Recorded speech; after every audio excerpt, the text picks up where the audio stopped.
যেই ফ্রিডমটা আমরা এনজয় করছি সেই আমি বলবো যে আনপ্রেসিডেন্টেড।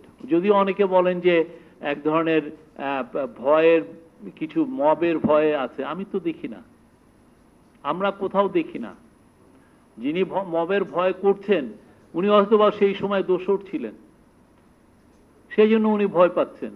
এখন আপনি যদি দোষর হন, আমি তো আপনার পাপটাকে তো আমি ক্লিন আপ করবো না। যারা আজকে বলছেন যে মবের ভয় আছে, বেশিরভাগই দেখবেন এরা হচ্ছে দোষর ছিলেন, তার ওই ভয়টা তার মধ্যে নিজের থেকে আসছে। আমরা তো কাউকে, আমরা সবাইকে বলেছি কোনো অবস্থাতেই কোনো নিউজ পেপার, কোনো টিভি স্টেশনে কোনো ধরনের কোনো আমরা অ্যাটাক বা এগুলো আমরা সহ্য করব না। এবং আমরা সেই কথা আমরা রেখেছি। 15 মাসে আপনারা দেখেন নাই, আমরা প্রত্যেকটা ইয়ের বিষয়ে, তাদের জার্নালিস্টদের সিকিউরিটির বিষয়ে আমরা খুবই সচেতন ছিলাম। Unprecedented number of miss information. আপনি দেখছেন যে শুধুমাত্র যেই জার্নালিস্টের মানে ভালো পড়ালেখা নাই বা ইথিক্যালি সে যে স্ট্রং না, সে না, যে লোকটা ভালো জানেন উনিও মিথ্যা নিউজ ছড়াচ্ছেন। ইউনিভার্সিটির টিচার উনিও মিথ্যা নিউজ ছড়াচ্ছেন, ওনার ওয়াইফ সমানে প্রতিদিন মিথ্যা নিউজ ছড়ান।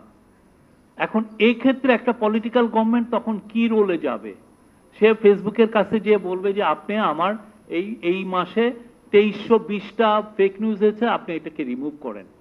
ফেসবুক যদি তার কথা না শুনে, তা আপনার হাতের ইয়ে কি? তাহলে কি আপনি কি আবার সেই পুরনো ডাটি পলিটিক্সে ফিরবেন? আগে যেটা শেখ হাসিনার আমলে হয়েছে, তারা বলছেন যে না আমরা জার্নালিজম ফ্রিডম বিশ্বাস করি, কিন্তু আপনি একটা কমেন্ট করে নিচে নামতে নামতে আপনাকে এসে ডিজিএফআই এর লোকরা ধরছে, আপনাকে ডাক দিচ্ছে। আমরা তো কাউকে অন্তত ডিজিএফআই দিয়ে বা এনএসআই দিয়ে কোনো ধরনের কাউ বলতে পারবে না যে কাউকে হ্যারেস করা হয়েছে এই সময়। এই যে আপনি প্রতিদিন আপনার একটা নিউজ সার্কেলে আপনি সোশ্যাল মিডিয়াতে 200, 300, 500 মিথ্যা নিউজ আসবে আপনাকে নিয়ে, কারণ আপনি এটাকে ট্যাকেল করবেন কিভাবে? যে কোনো পলিটিক্যাল পার্টির জন্য যে কোনো দেশে এটা একটা ভয়াবহ রকমের একটা চ্যালেঞ্জ। এই চ্যালেঞ্জটাকে আপনি উত্তরণ করবেন কিভাবে? এবং এই চ্যালেঞ্জটা আপনার শুধুমাত্র যে একটা অচেনা একটা দৈনিক আগন্তুক থেকে আসতেছে তা তো না। এই চ্যালেঞ্জটা আসতেছে আপনার যে লোকটাকে আপনি জানেন যে উনি গুড জার্নালিস্ট, উনি একটা মিথ্যা নিউজ ছড়াচ্ছেন, আপনি তাকে কিভাবে ডিল করবেন?